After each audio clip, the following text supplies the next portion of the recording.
Hello, friends. It's Becky Bridgham, and welcome back to our Summer Shape Up event. I've been having a lot of fun doing these videos. Hopefully, they have been helpful, informative, inspiring. I just want to make sure that you all have the information that you need to have your best and healthiest summer ever. And so, all of this that you're learning, whether it's about the supplements or how to eat out, how to eat at a barbecue without going off your goals, how to track, how to move, um, make it into a plan. That's what I would encourage you at the end of all this. Just don't take the information. I love the quote by Derek Sivers that says, if all we need was information, we'd all be millionaires with six-pack abs, right? We can have all the information in the world, but if we don't implement it, it doesn't do us any good. So that would be my encouragement today. If you're watching these videos, to really take a nugget or two and incorporate them, then incorporate another and then another. And, a year from now, you can be in a much healthier place in your mind, your body, your soul, your spirit.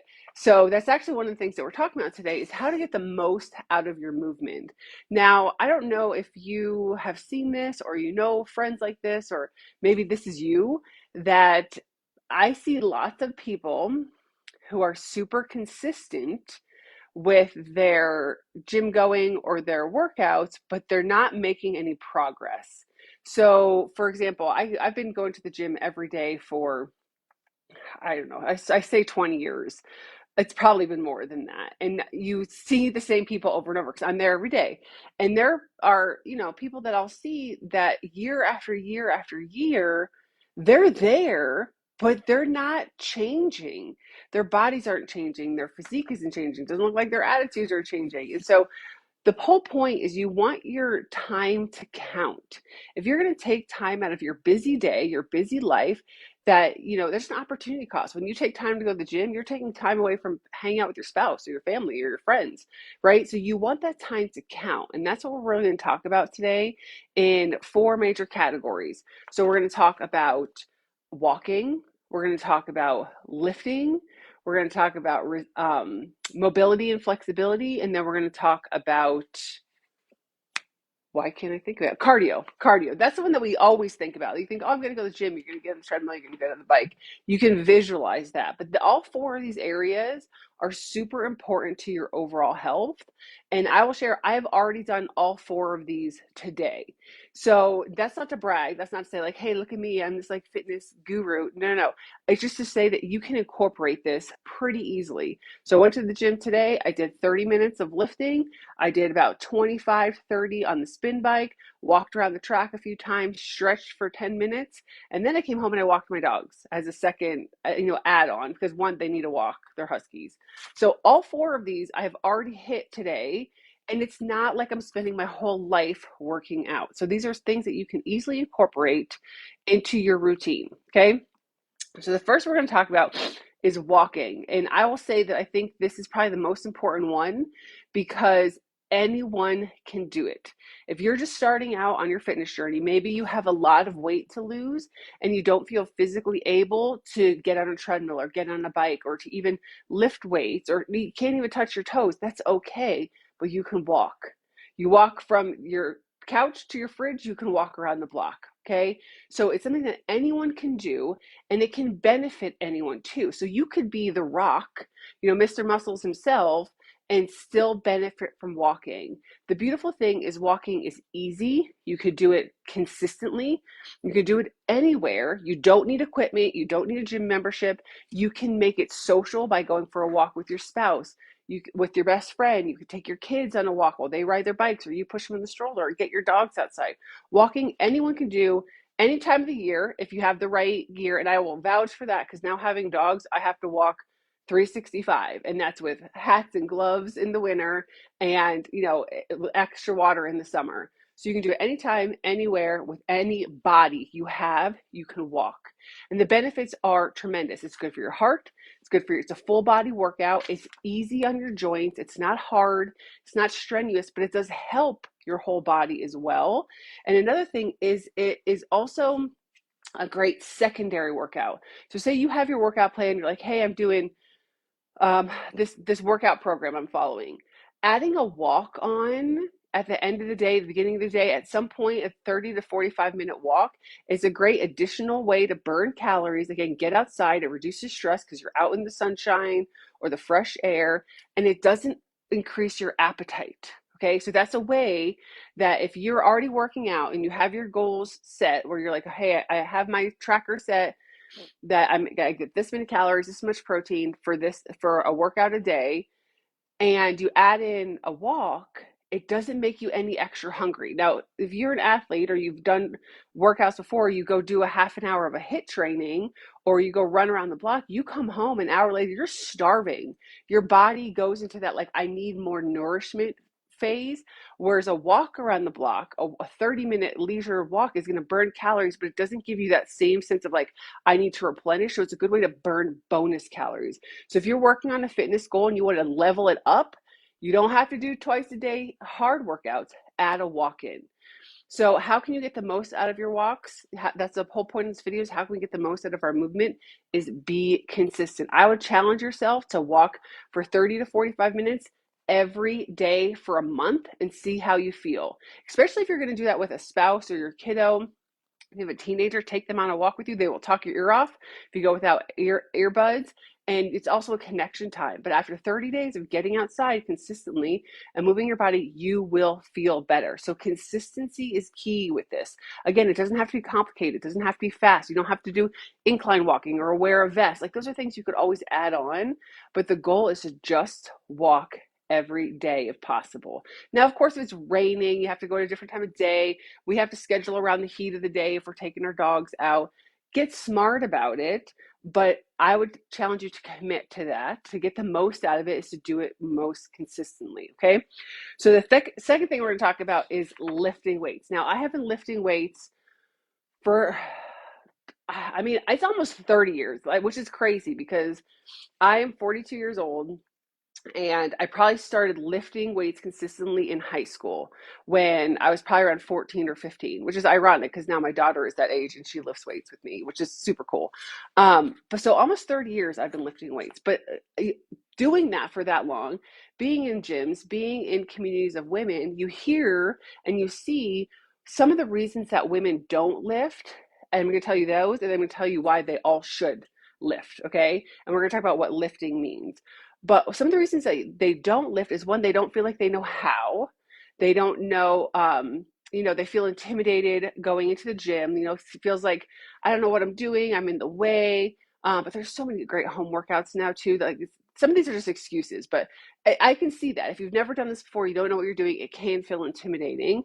And the third reason is a lot of times they feel like they're going to get bulky. Now, I've been lifting for 30 years. Again, I'm 40, or not 40. I'm 42 and 23 weeks pregnant. This is not my normal body shape, but after 30 years, I do not look like The Rock. Okay, it's not that easy to get bulky. If you want to get bulky as a female bodybuilder, you have to be doing that on purpose. So you lifting weights 3 times a week, doing resistance bands, HIIT training, some dumbbells in your basement is not going to make you look like The Rock. So you can just take that fear right out the window. But what it is going to do is the benefits are so incredible, okay? This is why I want to encourage you to all find some kind of resistance training, whether, again, like that could be bands workouts, that can be a couple dumbbells, that can be going to the gym and using the machines. Most gyms will have circuit machines where you can literally just hop on a machine. There's a picture of the workout on the machine, like say a chest press. There's an actual little picture of a man, usually, that says, this is how you start, this is how you finish. Like, you don't have to know what you're doing to try. Always start with a low weight. You could always increase, but just give it a try, okay? Because what you will find is that, one, it reduces your stress. It actually increases your self-confidence because you will see your body shape change. Now, you can lose weight and be like kind of sad looking. Okay, you can be thin and weak. Nobody wants to be weak. We all want to be strong. Why? Because that helps support our joints. It helps support our bodies, our posture, our structure as we age. And you will naturally lose muscle as you age, especially in women. You're going to naturally start to deteriorate your muscle mass. So resistance training 3 times a week is just going to even help just maintain that muscle mass that you have. Okay. So one, it helps with your physique. It helps you feel good, helps you look good. It also helps you burn more calories. So if you're trying to lose fat, this is something that we have this myth of like, oh, I need to lose fat, so I need to go do 45 minutes on the spin bike 5 days a week. I mean, you could, but resistance training, adding it in will actually help you burn fat faster. And there's a couple reasons why. One, if you hop on a spin bike, you'd burn calories for 45 minutes. Your calorie burn is, pretty much done at that point. When you lift weights, you're basically causing your muscles to tear. Now, it's not like, oh, I have an injury, but that's how your muscles grow, right? You lift weights with resistance. You have these microscopic tears, and then your body repairs those tears over time, and that's how you build the muscle. That repair process also burns calories. Did I lose you? Oh, it looked like it disconnected for a second. Hopefully I didn't lose you. So those microscopic tears, the repair of that helps burn calories after your resistance training.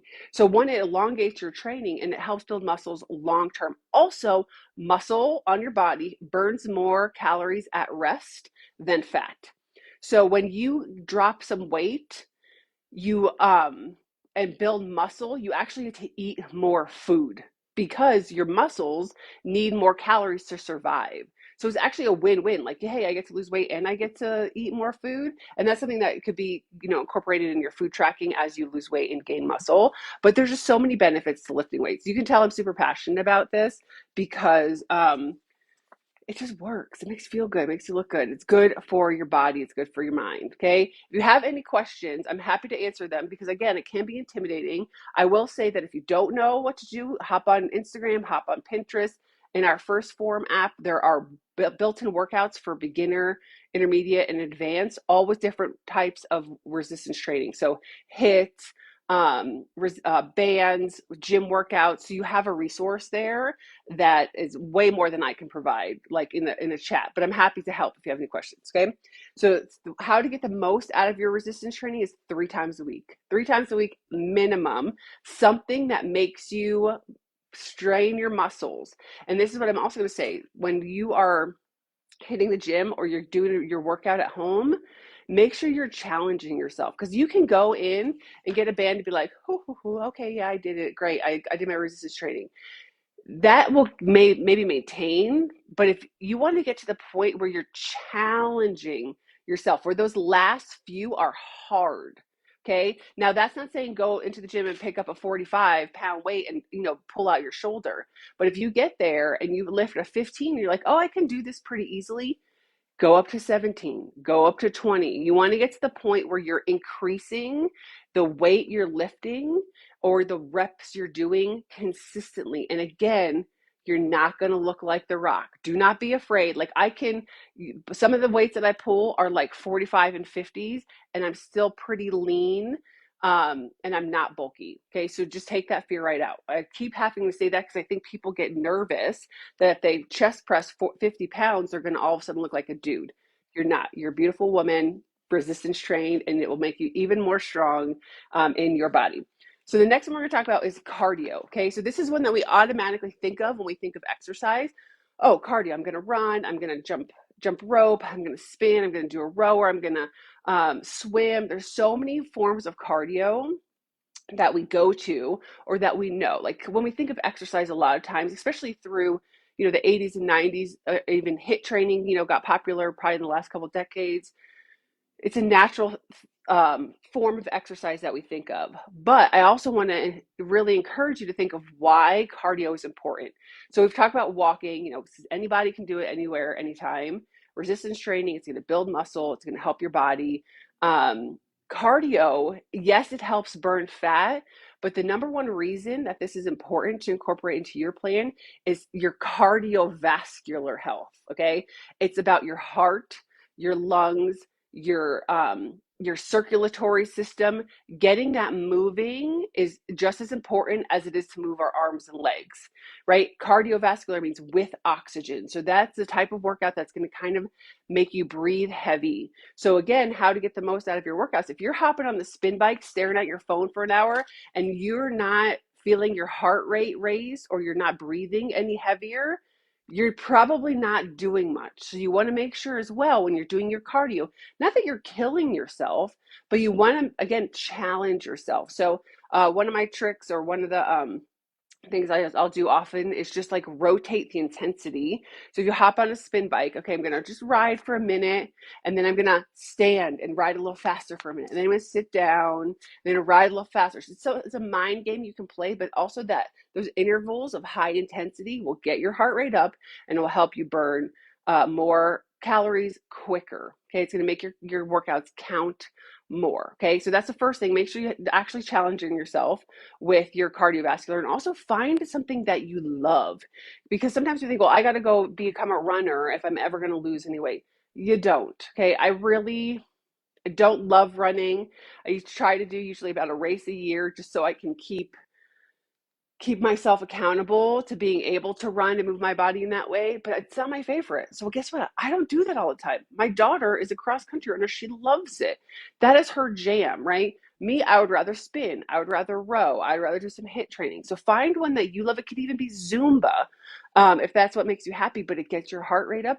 Find one that you love and get consistent with it. So the recommendation, like we were talking about, I would recommend trying to walk every day, resistance training 3 days a week, and then cardiovascular 3 to 5. If you can hop it in there, put it in there, that's probably your ideal. And again, these don't have to be separate days. I can spend 45 minutes at the gym and do 25 minutes of lifting and 35 minutes on a spin bike and be done for the day in less than an hour. So that's what, at the end of this call or this video, I'm going to encourage you to take all these tips and make a map, make a plan for how you're going to incorporate some of these into your summer plan with the kids home, with vacation. Say you're going on vacation, you're walking around Disney, check, you got your steps in for that day, right? Or if you're going to the beach, walk up and down the beach, do some push-ups and sit-ups in the sand, do some beach yoga, which is what we're going to get to next. Okay, so cardio, it improves your blood pressure, your blood sugar. It helps reduce pain, and there's just so many benefits. So definitely try to add that in at least 3 to 5 times a week. Okay, the last one we're going to talk about is your mobility and your flexibility. Now, you guys know I'm a yoga instructor. This is super important to your overall health, because what you'll find is you'll have people who are doing cardio, they're running, they're training for a marathon, but they're not warming up and they're not stretching, and all of a sudden they have they're getting their Achilles repaired. Or you have people like, oh, I do resistance training, I'm in CrossFit 3 times a week, and they're not stretching, they're not increasing their mobility, and all of a sudden they're having shoulder surgery, right? Or even walking, a quick stretch after your walks will do your body's wonders.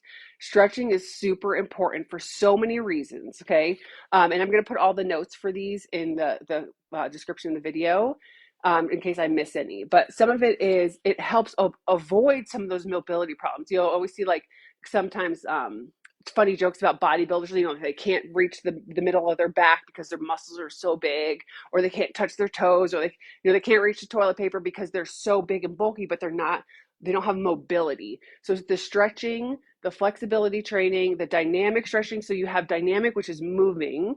Then you have your static stretching, which is like what you would imagine, like touching your toes or like opening your arms and holding. Both are important. A dynamic stretch is always really good before you're going to exercise. It just gets your blood flowing. It gets the fluids in your joints start to fill, so that will help protect your joints. And then always stretching afterwards to help stretch out any muscles that might be tight, helps with recovery and repair of those muscles too. It helps prevent injuries, right? Because we're not going from a cold muscle to lifting 50 pounds, right? You're going to warm up those muscles. That's exactly why it's called a warm up and then a cool down. Both are very important, and they don't have to take a long time. I think sometimes people go, I don't have time to stretch. I only got 50 minutes at the gym, and I don't want to take 10 minutes to stretch. 2.5 minutes usually is about what I stretch before I lift, and I probably will stretch about 10 minutes at the end of my workout. 12 minutes in an hour is worth the benefits of the stretching to your body. Okay. It will help with your circulation. It helps with your posture. A lot of times we'll think of like older folks who have like the hump, the slouch shoulders, or the hump, or they won't be able to stand. As you age, you want to make sure you have the best posture possible, and it doesn't have to be like hyper extended. Like This is like a total side note, but when you go to the gym every day and you don't ever talk, we don't talk to people. I mean, we're friendly, but we don't like know the people. But sometimes you think you know the people. And there's this one gentleman there that we would call Sheldon, with love. But this guy, if you know Sheldon from The Big Bang Theory, he was like very upright and erect. And this gentleman at the gym looked like him, first of all, but had like the most perfect posture all the time when he was running, when he was lifting, and it almost looked like kind of weird because most Americans do not have that great of posture. So my point is we don't have to get to that point where you're like over emphasizing like this perfect posture, but you want to make sure that you're holding your body tall and long and protecting your spine for all the other things. So you eliminate back pain so that you're not, when you're out of alignment, so if you're sitting at a computer, if you're even carrying kiddos and you're like constantly on the side, or you're walking your dogs with poor posture, it can cause other injuries. So the stretching, finding those good postures that feel good and you have the mobility to actually get your body into them, will help avoid those injuries and help your posture in the long run as well. So how do you get the most out of your stretching? One, do it, right? That's the biggest thing. One, you know why it's important. Two, it's pretty easy to incorporate, either, like I said, a couple minutes before your workout, a couple minutes in the morning or before bed, doing a 5 minute, 10 minute, just like I always say when people's like, I don't really know how to stretch, what feels good, right? If it feels good to raise your arms up, stretch side to side, touch your toes, bend, do what makes your body feel good, what releases any tension. And then if you're trying to be specific, like if you're going to be going into the gym and doing some squats, well, obviously then stretch out your legs. Or say you're a swimmer and you want to, think of the Michael Phelps like pre-workout, pre-swim routine that he would have. What makes sense, but incorporate it. Does not have to take a long time, whether that's in the morning, in the evening, before or after workouts, after your walks, and incorporate yoga as part of your workouts. And yoga can um, serve as not just your stretching, but it can be a cardio workout if you are doing a higher intensity yoga that gets your heart rate up. You can double dip with that. And you guys know I love yoga. There's a bunch of yoga videos on my YouTube. They're mostly prenatal at this point, but anybody can do them. So if you need some easy stretches, there's a bunch on there, and I'll put that link in the video too. So if you have any questions about any of these, so we talked about walking, we talked about resistance training, mobility, and cardio. And again, all of them are important. So I would encourage you that when you think like, look, I don't have 10 hours a week to go to the gym. Nobody does really, unless you're a professional athlete.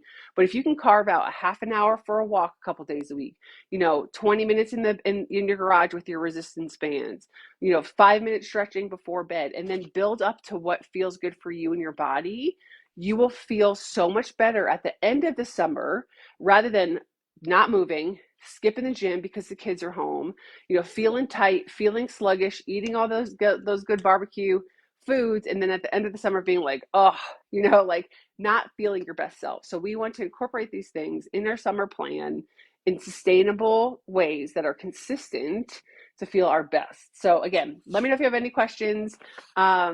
And I will be here tomorrow. And I think tomorrow we're talking about supplements. So if you have any specific questions, let me know. If not, go back and watch the other videos. There were some really good ones. The energy one and then the food tracking one, I think were super helpful too. So I will talk to you later, friends. Bye.